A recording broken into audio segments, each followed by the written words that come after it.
Welcome back, ladies and gentlemen, to the March AGE Open Series. I am here with my consigliere, Michael. Hello. How you doing, Michael? I'm doing great. Had a little break thanks to you. Sam's now taking his break. You and I are going to kick it off. And it looks like we've got Bravo versus Riptide. How about that?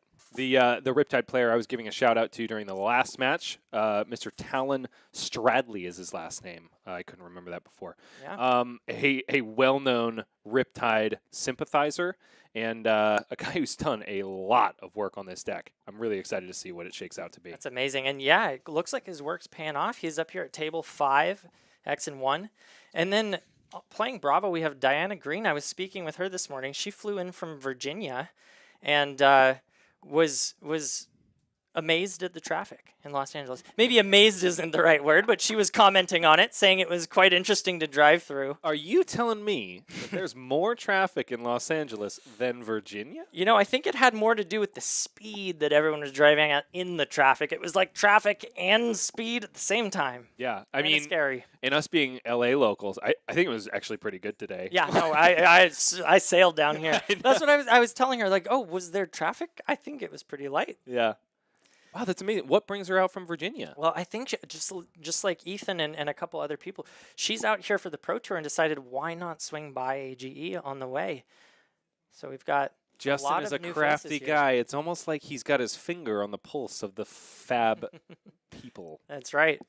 All right, well, let's take a look at our match intro. As you mentioned before, it's still Riptide versus Diana on Bravo. Oh my gosh, we've never seen the Riptide graphic. This is so exciting right now. Look at that. He's breathing out poisonous smoke.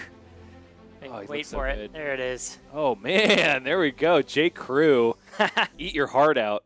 And then, of course, we got the man, the myth, the legend, Bravo on the bottom part of your screen. In this case, the woman, the myth, the legend, Diana the pilot. Very exciting. So stoked to have somebody from Virginia here. And yeah, looks like we're just shuffling up, kind of getting ready. Talon is gabbing away because he's such a sweet guy. I don't know if you had any interaction with him, but he's just a pleasure to hang out with. You know, I haven't had the pleasure yet. The one thing though is that I don't know how Riptide and Bravo match up. I'm going to be learning here on camera, figuring out, you know, is Riptide a meta call hoping to dodge Guardians, or does this man have a plan? This is not a. I can tell you just because I know Talon. This is not a meta call. This is just something from day one. He has decided I will not quit Riptide. Amazing. And honestly, I mean, Flesh and Blood is such a rich game because it has this kind of draw to niche personalities, people that just super identify with a particular hero or class and just won't quit it. And Talon is one of those guys, and he takes down matchups that he otherwise wouldn't because of that. Well, he's 3-1 today, and I'm really excited to see. You know, he must have reps into Bravo. I don't know how many reps this Bravo has into Riptide. That's a good question. I honestly don't know how this matchup is going to shake out. I don't know if either player has like a particular edge. I want to give it to the Bravo player. That being said, Riptide can do some really cheeky things with those traps. Yeah. He's actually really comfortable going up against dominate heroes because he can always do that cheeky thing where he plays a trap from hand, reloads another trap, plays it from arsenal. It's like dominate doesn't even exist in this matchup. Well, I don't know if I would say that. That bare-chested bravado guy named Bravo is still going to be able to do Bravo things. But Talon just kind of has an edge, especially into the other Rangers, in dealing with it. Ah, that's a good point. Yeah, the one downside here is I don't think you're going to see a lot of go again or buffed attacks on the Bravo side. Yeah, absolutely. We see Diana's packing the tunic, probably doing that Michael Hamilton flavor of the month Bravo that's been going around that's just hyper efficient. I mean, you're a Guardian player. You really know how this deck works. And it looks like we're starting off strong with a Rouse the Ancients showing what I'm hoping is 13 or more power. I would think so. And otherwise, as I said, no go again and no buff power. She plays a card with both. Shows what you know. Okay, so the cards she revealed were a blue and a Spinal Crush. What do you think the follow-up is here? 2 guesses. It's got to be the hammer. Yeah, it's got to be the hammer. Talon covering it up really nicely. He's deciding whether or not he's going to reload. He goes for the reload. Yep. Possibly one of those traps, but also critically allowing him to start with an arsenal when he otherwise wouldn't, which is Yeah. pretty freaking sick. Yeah. Here comes 6. Talon's going to have to take 3 because he put that Right. he utilized that reload trigger. He values getting the 5-card hand turn 2 and just gunning for that tempo rather than, preserving the 3 life total. And hopefully dodging the all trap hand, which I Yes. know Riptide players are wont to do sometimes. I imagine that, if you can't rely on value from the traps, that you might play more aggressively in this matchup. Maybe he's siding in some more cards to... Here comes an aggressive Avoid card. that. That was what he put in Arsenal. That's our Premeditate. Yep. Really, really good premium Ranger buff here, even though it's generic. We're activating Dreadbore. Dreadbore, a critical part of his equipment suite in this matchup. That means he is probably expecting Diana to be packing staunch responses, sync belows, that kind of thing. Yeah, and it says that you can't use defense reactions from hand. Is that hand. correct? So that is absolutely correct. in order to play around that, Diana has to think ahead and pre-arsenal any defense reacts. Furthermore, Dreadbore, when it is used to load an arrow, will give that arrow +1. So Battering Bolt plus Premeditate plus Dreadbore equals 10. All right, 10 damage coming in. And also, like, one of Bravo's main tools against Rangers is Spinal Crush, right? Riptide being one of those Rangers, however, that might not care about it as much. Yeah. Right? Because looks like he's going tall here instead of wide. Although Premeditate does have go again. So yeah, there's that's certain very buff valid. cards that are going to get messed up if the Spinal Crush connects. Mm-hmm. Okay, and there's another Spinal Crush. We know she has one in Arsenal. There's 2 cards. Blocking 6. And I believe Battering Bolt, she's going to have to reveal her hand. And if there are Correct. any non-action cards, which I can't imagine she would have chosen to leave any. Yeah, I wouldn't either. So it's probably just going to be a quick look at the hand, and Talon's going to pass it on over. And there it is. Oh, no. What? Oh.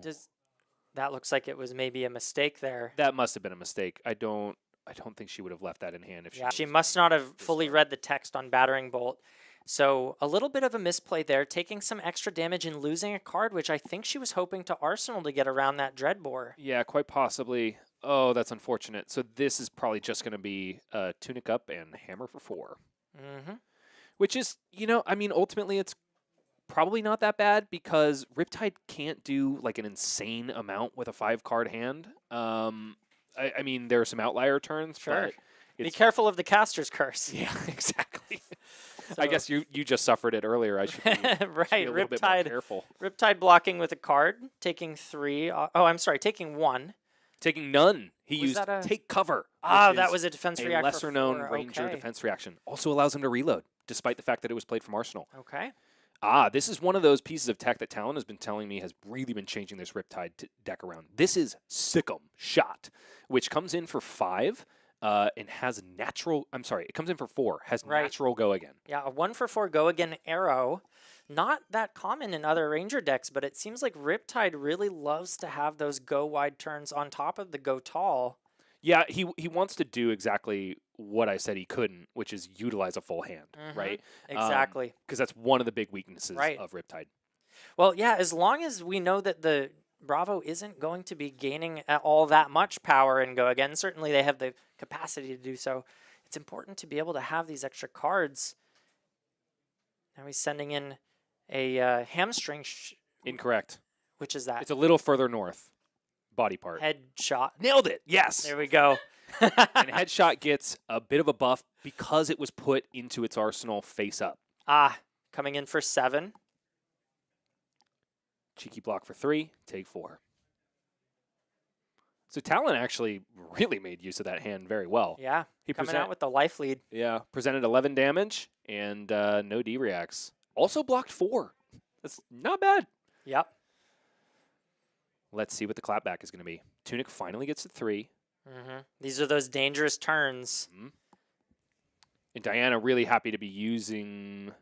Oh, I'm sorry. I thought she used the Tunic. I would imagine she'd be very... there it goes. There it is. Going up very to happy 2. to use it right when it ticks to 3. Yeah. So we've got the dominated Spinal Crush. Yeah, so I think Talon is really going to be able to navigate this well. We haven't seen any traps yet. We've only seen a sink below and a take cover. Right. I would imagine he's going to dereact in Arsenal, but we'll see. Yeah. If he does, this is going to be a very sad turn for Diana. She would love to turn off Go Again this just to get some tempo back in her favor. Absolutely. And Bravo, one of those interesting hero abilities, right? Because it can be so critical, or it can literally be nothing. He's touching it. He's touching the Arsenal. He's hovering, and there it is, it's the a trap. react. There we go. Tar Pit. Tar Pit trap. Lightning round. What does it say? I don't know. It says if this defends a card with Go Again, then the next attack action card that hits this turn will not have any. Well, luckily for Diana, it did not. So what I see is vanilla text. No, and 100%. But that vanilla text said Spinal Crush doesn't crush. That's right. Blocking 6 of 9. It said get out of here. Here comes another headshot.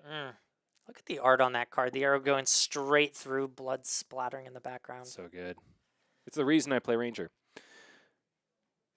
Except for today, which was my downfall, I guess. You know, maybe that's the problem. We're talking about specialists here, and they're the ones that get to be on camera, whereas the people that hop heroes, they're relegated to casting. I'm hanging my head in shame. But, you know, we were just talking about how, despite the fact that I failed, I get to be here with you, and that's the real victory here. Victor pun? Oh, God. I forgot I was sitting next to a Victor simp. Speaking of which, do we have any here today? We have one Victor, and he's not doing very well. Oh, depressing. So I don't think we're going to see any Victors on camera today. That's because you weren't here. That's right. Okay, headshot comes in for 7, covered up perfectly by Diana. Yep. This time being able to play her sink below instead of getting it destroyed by a battering bolt. Right, she was able to Arsenal at that time. Coming in with a 3-card hand. I see a tear asunder. Is she tearing anything asunder? I don't know. Only time will tell. Also see an imposing visage. Okay. It's just going to be an imposing visage. Oh, interesting. Gotta be Showtime, right? That's what we're searching for? Yeah, I mean, I think that's the only option in the middle of the game here. She is going to be able to give it Go Again. Right? She'll get Go Again from the imposing visage, but she won't be able to do anything off of the back of that. Just end the turn and then drop to 5 at the start or draw an additional card. This is always such an unfortunate situation when you don't have scab skins to roll after this. You know, that's one of my favorite value plays. Yeah, just getting the extra action point and then passing anyway. Yeah, 100%. It's beautiful. It has a massive effect against your opponent, I promise. I'm sure the intimidation factor is high. Yes, 100%. So yeah, we find Showtime. Grabbing the Crippling Crush. That's an all right card. I've heard that one's one of the better ones. What does that one do? Well, I believe when it crushes, you have to discard 2 random cards, which is worse than getting to choose. That's disgusting. Yeah. Arsenaling that one. Drawing up to 4. Passing it back. Talon on the play. This is also kind of a nice defensive play because once Showtime pops at the beginning of Diana's turn, she's going to get another card. Yeah. So It's always a risk not knowing whether it's a blue or a red. You'd really like to be able to fuel that card you just arsenaled, and she doesn't have a tunic counter, meaning she might have to underblock a little bit just to guarantee she's going to have a play on her next turn. And there's the Command and Conquer coming in saying, I don't want you to have that Crippling Crush. Yeah, this is also not the greatest situation for Talon because it's so easy for Diana to throw 2 cards in front of this, draw she one could on even her decide turn. to use her armor, and she's still got the Crown of Providence. Maybe she just says, you know what? I don't need this card. Get rid of it, take 4, and have a 6-card hand coming into the next turn. I don't know if she can utilize that many cards, but she has a lot of options sitting here, staring down the face of this Command and Conquer. The gall of somebody cycling away a Crippling Crush when they don't necessarily have to, that's almost as badass as rolling scabs when you have no further things to do. Yeah. And she's reaching for it, giving, thinking, dropping the blue Macho Grande, Interesting. blocking 5 and saying, I don't need this. I wonder what she's got in her hand that she's thinking. Maybe she's red locked. I mean, we That saw the could Starstruck. be. It's entirely possible that she just doesn't have she the just resources. blocked with a blue. It could be the other way around. Right. But But if it's the only blue in hand, Yeah. maybe? It's an interesting choice. We'll have to see how she plays it to understand fully why she made that decision. Here we go, tuning to 2. Showtime pops. And I don't know if you noticed, Talon didn't use all the cards in his hand, so a little bit of an IP penalty going forward. Not exactly what you want, but with a life lead, I think he's still in an okay position. We're going to have to see what Diana Green decides to do here. Thinking carefully. That is a lot of cards in her hand. 5 to be exact, which is a very scary thing when you're staring down a Bravo. Yeah, the one tough thing, I mean, without having easy access to go again, you don't always guaranteed get to use all 5 of those cards, but I think, you know. She is packing 3 Zealous Beltings. I wonder if she brought them in against Riptide. Well, showing Anothos, you know, Zealous Belting Anothos is a very strong play, and it can enable 5-card hands. Looks like she's... Oh, and in fact, I think we might see one in her hand. Far right card. That could explain it. Maybe what she's thinking is, I'd rather go wide and push damage. You know, sometimes 11 damage, you just block it all. It doesn't really matter what the card says. 11 vanilla isn't all that threatening compared to a Zealous Belting with Go Again. Which is interesting because Riptide is, I would say, most comfortable into decks that are trying to go wide against it because of all those really debilitating effects on Go Again traps. Yeah. Like what we saw earlier, the Tar Pit trap could actually be active here and could start pinging Diana. Absolutely. Now Talon's in the tank a little bit. But he's got a smile on. Both of them are having a good time. Okay. Here comes Inertia Trap.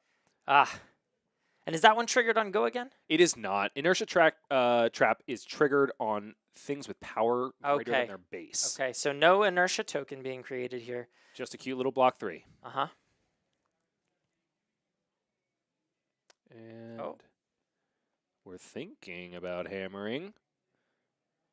Which is interesting because then... Right, so this is exactly what I was talking about. She's not really able to play all the cards out of her hand. And so just sending 11, which is, you know, similar to what the other option was, but with no on-hit and no dominate. That is interesting, yeah.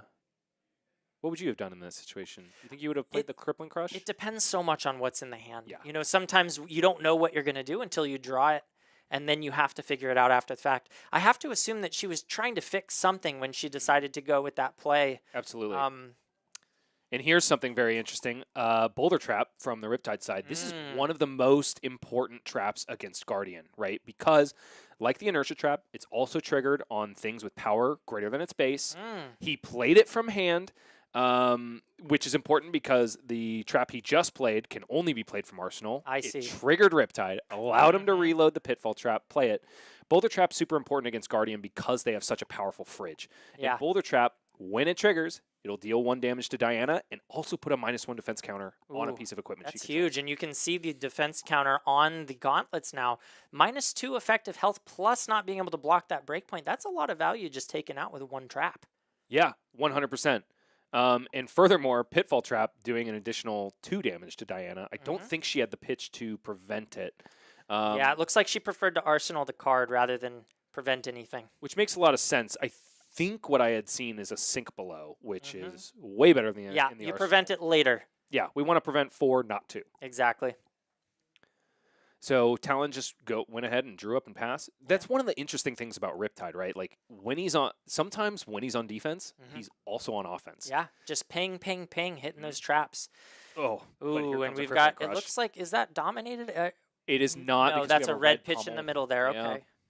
So just a casual 11 coming through. Probably a friendly 11, I would imagine. These players look very friendly. Yep. Just asking, what are you going to do here? Do you have traps? Yeah, he's played a lot of traps. I wonder if he kept one in Arsenal. He's peeking at it, thinking about it. He's due for a couple attacks, at this point, I think. Throwing the sink below, sinking a card. Via sinking. What is he sinking about? Straight to reactions, though. That tells me he does have a lot of traps on him. Yeah. Gosh, there's no way he lets this hit at this point. I don't think, right? He must just be thinking about which of his D-reacts to play, and he goes for the second sink below. Maybe he's trying to fix his hand, or maybe it's just wants to cover the whole thing. So that already covered the crush effect, but Talon says, what the heck? I'm not going to take any damage. Furthermore, I'm going to give you some. Yeah. So here comes one from the Riptide activation, the fact that he played a trap Right. that was active, and then 2 more from Pitfall Trap. Now, what was activating the Pitfall Trap? So Pitfall Trap is one of those Crucible of War traps that their only stipulation is they have to be played from Arsenal. That's right. Right? And so their effect is active. That's incredible. It's not like the Outsiders traps that need a condition. I see. First. Okay. For those non-Riptide players, me. Yeah. Or, yeah, you're not uncommon in this game, I don't think. That's why I'm here, is to be a Riptide commentator. There we go. I don't have much work. I need more money for food. Another perfect block from Diana with that Sink Below from her arsenal. Yep. That should be the last Sink Below in her deck.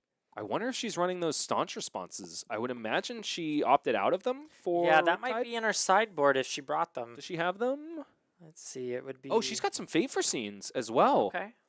And an Oasis. I would think Oasis didn't make it in against Riptide, but Sure. what do I know? That might just be a Kano card. Oh, and some blue unmovables, it seems, as well.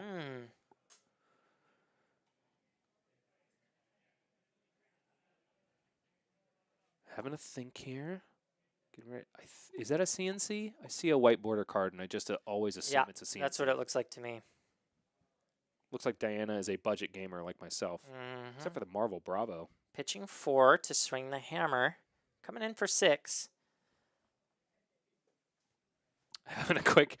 Talon having a quick read Yeah, on this I forget weapon what that's been that around one since the does. beginning of the game. Oh, is that... No, it's not for 6. What did she... Oh, it's an wait. Oh, it's an unmovable. But plus unmovable something pitches else. for... Oh, it's the CNC pitches for 2.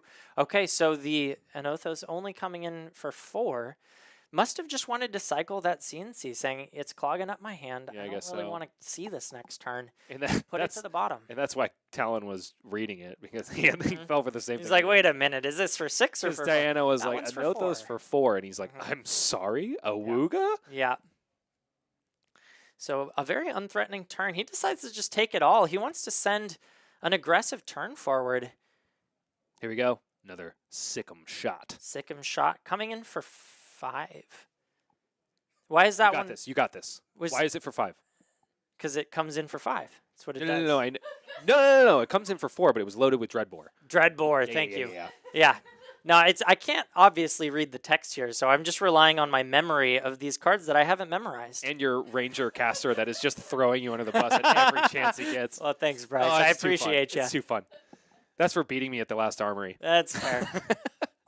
So Diana seeing an opportunity to block with Civic Steps here, ostensibly because it's interesting. Talon has used his bow. He has used all the resources he possibly can. I actually kind of think it might be a mistake to give a Quicken token here. Because I don't think he's going to come in with anything else for the rest of the turn. Really? Whoa, that's a beautiful Quicken token. Wow. Is that a Foxy? stunning. I like that one. Did you say a proxy or a foxy? Foxy. Okay. It's a Foxy Proxy. There we go. Here comes E-Strike. So Diana read this perfectly. I did not. Consumes a Quicken token. Talon doesn't have it for the next turn. So he opts to go for 7 rather than drawing a card here. That is interesting, right? Because we generally assume in the Flesh and Blood community that a card is worth 3. That's right. This buff on the E-Strike, however, is worth 2. Yeah. What do you think the value proposition is in Talon's head? It must be that he's worried about getting something stuck in Arsenal. I don't play a lot of Riptide, as clearly we've noticed. But if something gets stuck in there, I imagine that could be a nightmare for Riptide to try to get out. It might just be too risky. Absolutely. And furthermore, he could just really be valuing doing the double D-react trick, where he plays one from hand, loads one into the arsenal. Having a clear arsenal is really important for that. It's also quite possible that he just doesn't think his deck has the damage to close out a game against Bravo if Diana starts blocking. Yeah, so he's trying to push it. Yeah, he's probably thinking, like, I just need extra power on every single one of these E-strikes. Yep. He's got the life lead. He's probably feeling pretty good right now, but I would say this match is close. Heck yeah. Okay, ooh, here comes the CNC. There is a lot of text on that CNC. Uh-oh. I think it's foreign. It must be. 2 cards. What are you thinking? Eeny, meeny, miny, pummel. Uh-oh. I didn't see her arsenal. Yeah, here it goes. And Riptide's probably Oh. he's heartbroken. Talon says, "Be still, my heart." A Mm. CNC pummel. And like that, the life lead is gone. And yet, Talon kind of sniffed this out, right? Uh-huh. Like, he left himself without an arsenal. Oh, and he discards a frailty trap, Yep. knowing he is not Wasn't going going to to use it that turn. Yeah, so we'll see. I mean, there's a chance that he just arsenal passes depending on what he drew up. I hope for his sake that he's got an arrow or something to throw in the back into this, because that could be brutal. Oh, there's one trap that he can't play into CNC. Yeah, okay, so Okay, he he does finds have an an arrow. arrow. Probably why he chose not to block, because he needs all these cards to do something on his turn. And here comes a sedation shot in the yellow, interestingly enough. Yep, coming in for which- 5, thanks to the Dreadbore. Hey, that's my guy. We are learning. We're learning. What's going to happen if this touches Diana? She's going to get an inertia token, which says that she can't keep any cards from her hand or arsenal. They're all going to go to the bottom of her deck. This guy drafted outsiders for sure. Okay, we're blocking 3 here. Diana doesn't care about this inertia token whatsoever. And she says, fine. I didn't want an arsenal anyway. Talon showing off the inertia token in the snaps. Must be gold foil. I don't know. Sometimes I like to put my cheapest cards in the snaps and put my tunic in just a regular old floppy. It makes people angry. I do too. I always say I love illusionist players, but they typically have more money than me. If I could play a white border Dromai, that's what would pull me into Dromai. There you go. To be the That's why you're not playing her today. And yeah, because there's no white border version. That makes a lot of sense. Every time somebody popped one of my dragons, I would just tear it in half. Ooh, we got another crippling crush being played. That's more interesting than what I was. It's like Diana's really putting the gas on, says, you know what? I'm going to use all my cards to send this crippling crush. I don't care about your inertia token. I'm going to send damage, and I'm going to ask, can you stop this? And how this is showcasing the power of Tunic in this matchup, right? Because Crippling Crush costs 7, right? Mm-hmm. She's only got 2 cards on her pitch zone, plus a Tunic counter. That's a nasty 3-card 11 with a disgusting crush effect. Yep. I don't think Talon's going to let this crush go through. Pulls a trap from his arsenal. Which trap is that? That's Tripwire Trap. Tripwire. Tripwire Trap is another one of those Crucible of War traps that must come from Arsenal. Mm-hmm. When you play it, well, first of all, it blocks 4. It's in the Right. red. Good. When you play it, Diana has to pay an additional 1 for any of her on-hit abilities to trigger this chain link. So even if it did crush, it wouldn't have counted. Wouldn't crush. It didn't crush. Yeah. But if it had, that's an interesting trap. Yeah. And dealing an additional damage. Heck yeah, because it's already met its condition by coming from Arsenal. Ooh, here come Ravenous Rebels with a reload trigger. Oh, unfortunate. Finding the yellow. This is only going to come in for 3, go again. 0 for 3, go again. Easier to block out. What, then 4? Easier than 4. All right, I'll take your word for it. Well, I mean, unless you're Riptide, he's got a lot of 4 blocks in his deck. That he does. Here comes another yellow sedation shot.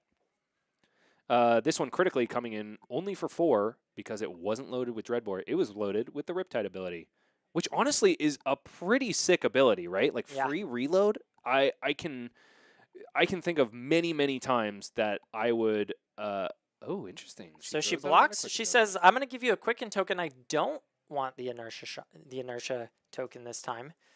Which, you know, that could be meaningful if Talon's able to string something together with a free go again. Diana just swinging back for 4. Absolutely. Telling him to think. Says no blocks. Here comes take cover. Take cover. It's going to allow him to reload if he wants. He doesn't look want like to. he wants to reload.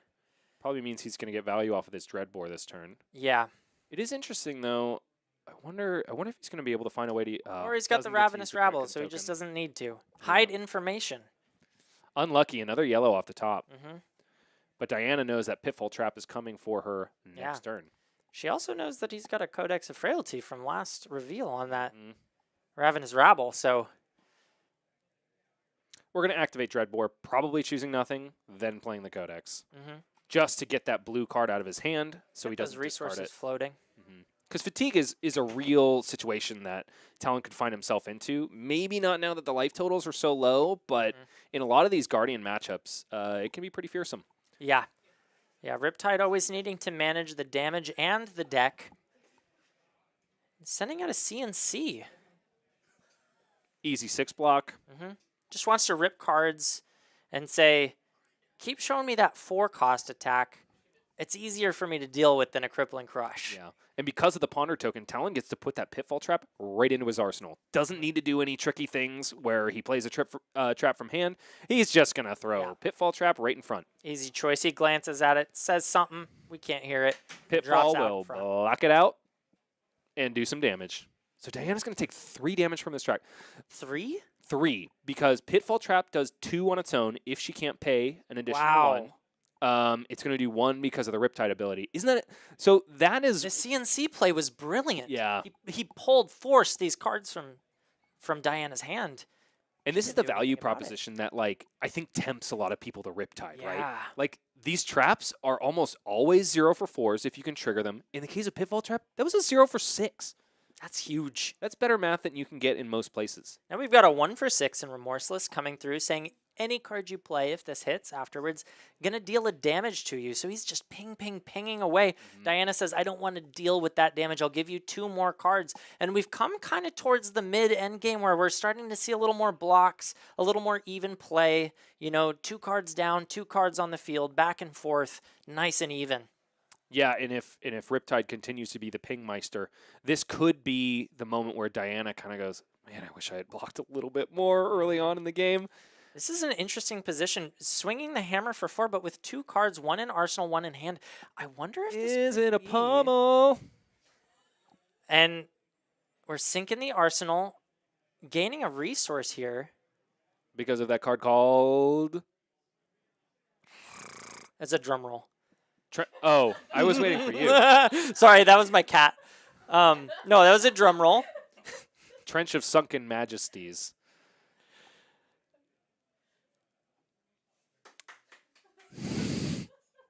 And a hush fell over the crowd. This is Pendulum Trap from Talon. He really would have liked it if he could have triggered that one. That would have milled 2 cards out of Diana's deck. Oh my goodness, he's rocking the Virulent Touch. Do you remember that card? I remember that card was something that I wanted to avoid in draft, but I think that's because I just wanted to avoid Riptide in draft. Oh, straight up. Not all of us are believers. That's fine. Yeah. So here comes Virulent Touch. It comes in 0 for 4. If Diana blocks with a card from hand, she's going to get a Bloodrot Pox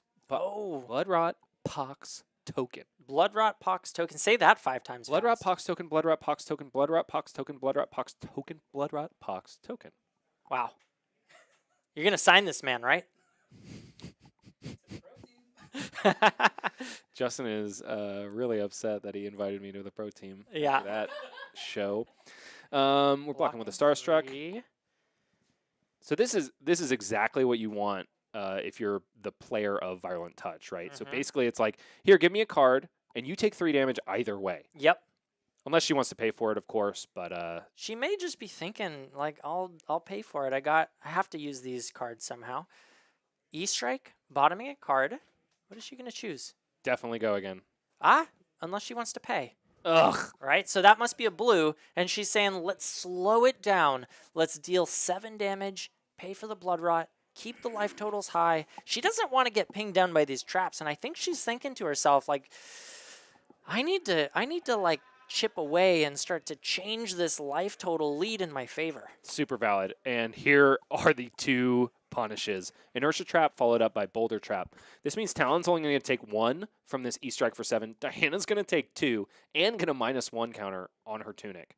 Furthermore, she's going to get an Inertia token, so bye-bye to that arsenal. That's a lot of value coming on the defensive end from the Riptide.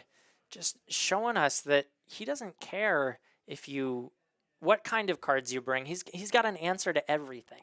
Yeah, absolutely. It seems that chat has noticed Ethan Mansant in the background of Diana Green's shot. Yep, he's here. We've been keeping him chained to the radiator in the basement of Collector Legion for some time. We finally let him out. Yeah, so that cosplaying Levia. Yeah, go figure. He likes Levia? I've heard that. In fact, I've heard that he's turning into Levia in that basement as we fail to feed him. Oh, was that the issue? Levi just didn't get fed? That's the sound he makes chained up to the radiator. Kind of adorable. Are you embarrassed enough yet? Oh, yeah, I'm turning beet red. Here comes a battering bolt for 7, a card we know and love. Diana probably going, I don't have any sink belows in my hand this time. These break No way. points are brutal. Just another 1 damage coming through. Ooh, brutal break points. Say that a lot. Brutal break points. Brutal bake. I failed on that one. You got man. 3, I got You 1. did so good. You did so good. How now, brown cow? Okay, so it looks like it sneaks in for 1. Diana reveals her hand. No defense reactions to be found this time. Going into her turn. I could have seen what was in her hand, but I wasn't paying attention. Okay, here comes Debilitate. You know that card. I do. This one, if it crushes, is going to make the next attack, weapon or otherwise, come in for 2 less damage. So this could be 10 value on a card, unless he decides to block it out, which, knowing Riptide, I have a feeling he's going to want to do that. Yeah, he tends to do that from time to time, as we've seen. Let's see if Talon has the answer. He's got to be getting somewhat low on traps. I think he has 1 more inertia, 1 more boulder trap, possibly more tar pit traps. I would imagine he would side some of those out.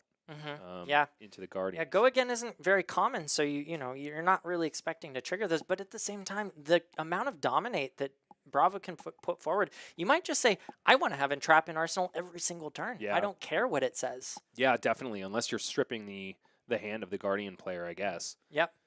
Talon having a good think here, though. Okay. Throwing a give and take. Yeah, that's probably a testament to how often Talon's games go to fatigue, right? I can't think of another reason to have give and take. Right. He's saying, like, I kind of want to be able to put cards back into my deck. Yeah, totally. And that's going to block for 6. Taking 2. No inertia token here critically because Debilitate does not have more power than its base power. Correct. Let's see what Talon can do on the clapback. Yeah. Diana drawing up to 3, no Arsenal. Endless Arrow, another good card against fatigue. Look at that. Bolton shot, getting buffed up from the Dreadbore, giving it go again, and reload on hit.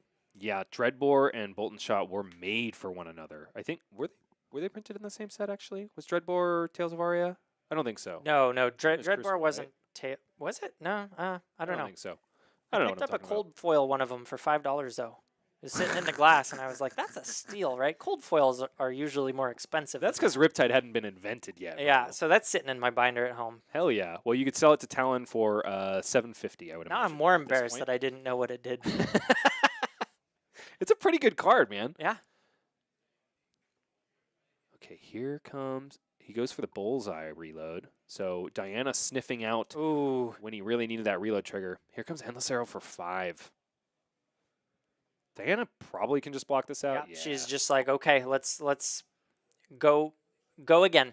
And I think that makes a lot of sense. Endless Arrow is one of those really interesting cards in Ranger because, I mean, like one of the things we're so scared about as Rangers is Guardians just blocking out really well, sending Anothos for 4 every single turn, right? Yep. Endless Arrow becomes like our version of Anothos, Yeah. especially when it's super late in this game. You can get it to hit. I don't know. Is he running Rain Razors as a way to... Absolutely not. There's no way. Nope. You're also looking at the Guardian sheet. That explains it. No Rain Razors. I don't think there's any way that... I don't know. I think the modern thought on Riptide is that there's no way he can shoot enough arrows to make it worth it. That's fair. Here comes his last headshot, though. Another 7. Yeah, it's these break points. And that's probably exactly why they're in Talon's deck. Yeah. He knows that Diana is probably wondering how much damage is actually left in this guy's deck. And he's like, at least 1 more. At least 1 more. Just keeps doing 1 over and over. And she can't just give 3 cards because if you do that over and over, you're the one that's going to get fatigued. Oh, heck. Well, let's see if it happens to Diana here. Talon pitching yet another tar pit trap. Probably just valuing those go again traps because they have yellow pitch. And oftentimes that's all he really needs. We're going to premeditate. Yeah, +3 to the next attack. Which allows him to reload with Riptide. He's going to activate Trench of Sunken Treasure to get another resource. And Codex of Frailty. Oh my goodness. And premeditate critically says, Next attack from Arsenal. Doesn't have to be an arrow. So he could be thinking about, and there it is. The That's a good card. CNC That's a for pretty darn 9. good. That's a pretty good card to threatening come in for upon 9. her. Giving Could the be. frailty. Now, how many cards does Diana have in hand right now? She's grabbing her own copy of CNC. So that's going to go down to 3 cards in hand. She's so she should be able to block this all out, but then pass again. Yeah. And we're onto this cycle of, 1 card from Talon. Well, I guess this is 2 cards. Yeah, 100%. 3 from Diana. So I wonder if she's starting to think about pivoting into just like, you know what? Let's fatigue the Riptide. Yeah. Let's go for that. Which is, I mean, it's difficult to do. I Yeah. mean, even though We've he's got bows for weapons. 16:45 left on the clock as well. This is a tough spot to be thinking about pivoting to something like that. Mm-hmm. Yeah, I actually had a draw in my round 2, kind of because I was forced into that. I get to draw my player. Is that why you were crying in the bathroom? No, that was for other reasons. I That was mainly because my beard isn't coming in right. I hate it when that happens. We'll get there. We'll get there. It's patchy at first, and then it erupts into a glorious mane. Enough about that. Here comes Dreadbore. Loading Loading a I was CNC illegally, wait a critically. minute. Loading up the Bolton shot. And so Diana's going, gee, I wonder if he's going to reload a CNC. Luckily, he doesn't have to, because that's not an arrow. 5 go again. Saying, can I have 2 more cards? Bolton shot is such a good card. Please? And there they are. It's funny because Talon kind of made that blunder. Diana kind of she could have been like, maybe I don't really care. That being said, Talon does pitch an endless arrow, so maybe he would have chosen to reload the endless arrow and shoot that. I feel like CNC 's pitching pretty it is a darn good idea. I mean, if that's his Anothos, if that's the way that he can push damage late game, it's a good thing to have that at the bottom of the deck. Yeah, absolutely. And Talon still has a couple other anti-fatigue things at his disposal in the quiver of Sunken Depths, where which he can activate for a blue pitch to shuffle 3 more arrows from his graveyard back into his deck. So he's kind of got a remembrance on board at all times. Yeah, that's very helpful when you're thinking about matches that could go to fatigue. And there's the give and take. Do you want to take trigger. 3 damage, or do you want to give him another card in his deck? This is where this card becomes a really difficult proposition for your opponent, right? 3 is half of Diana's life. That is exactly half. Wait, hold on. 1, 2, 3. Yeah, that's Right. exactly half. Yeah. I'm guessing she doesn't want to take half her life just to not give Talon a card. But look at the way she's reacting. She She's is so not happy devastated. to see this card right now. Yeah, I respect that. I wouldn't be happy to see it if I was in her seat either. Could this be the Riptide that gets there?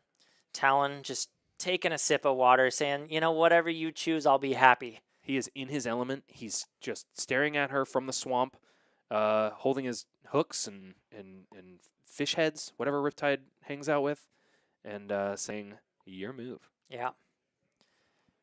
He also reloaded a card with Riptide's ability.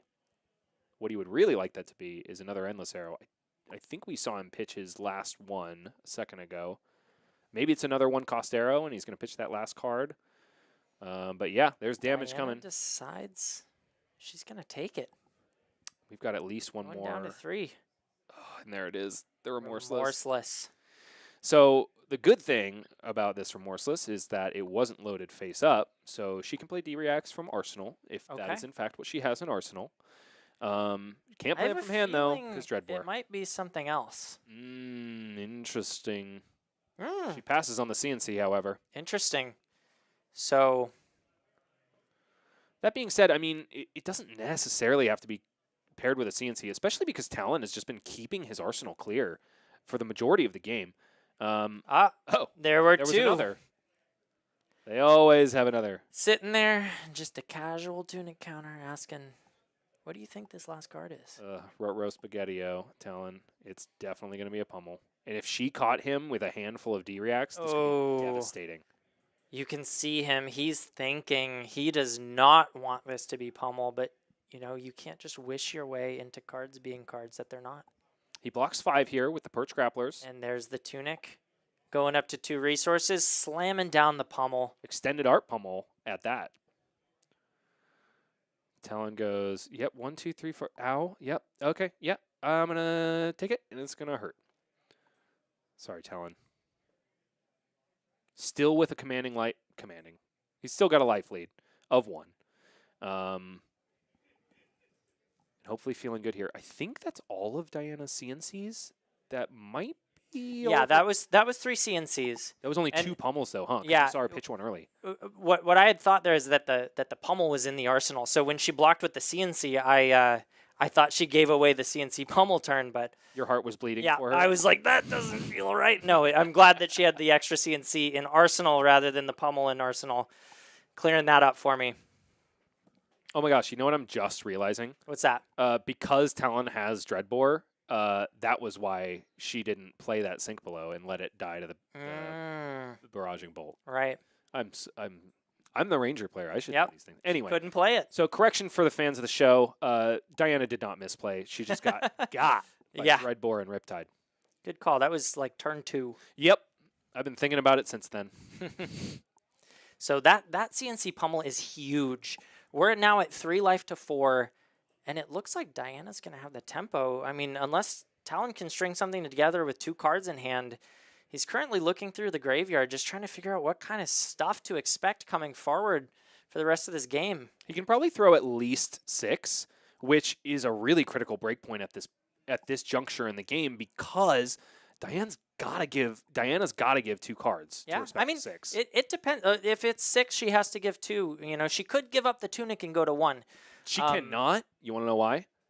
Why is that? Because Boulder Trap hit. Oh, there it earlier, is. And she's got a -1 I mistook that for because they were using that as the counters earlier. Yeah, no, she actually has a -1 counter. That isn't some kind of proxy for a real dice. Yeah. So Talon. Oh my gosh! Here comes the new Riptide specialization. Wow. This says on hit, give your opponent beneficial tokens. Quicken and courage. That sounds right because it buffs the attack and it gives the attack go again, which is all the things that Riptide cares about from his traps. 100%. Yeah, and 5 is interesting here because Diana could just throw 1 card. Right. She's now thinking, I mean, I could use go again. Well, she probably doesn't want to go to 1 with go again and a buffed attack. So she's going to throw the unmovable. Ooh, and she's falling prey to Dreadbore once again. She cannot play that unmovable from hand. Oh, no. Fist clenched, realizing she might be in a little bit more trouble. And Talon looking across the table from her going, yep, it's a real deck. It's He's super like, real. I know the casters don't get this card either. It's tough. Wow! Whoa! Does she have 2 unmovables in Just hand? like that? What did she have? 2... Zealous Belting. Oh, no, she skipped her blocks and went to... Oh, you can't go back on camera. This isn't Talishar. You can't smash the undo button. Oh, that's so devastating. And the game just ends. Talon, though. I feel partly responsible. I feel like my energy of all of this Dreadbore, and then she makes the same mistake that we do.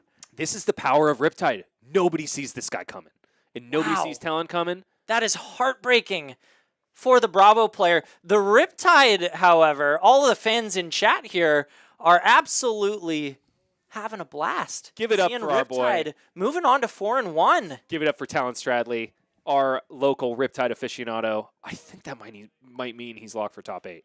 Okay. It's quite possible. Heck yeah, we're going to get Talon in here for an interview, and we're going to talk to the Riptide that could. Amazing.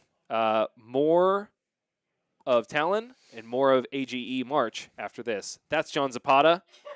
He probably had another great game. And that's an umbrella. Don't go anywhere.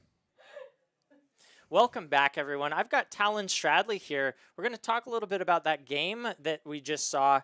What a nail biter there.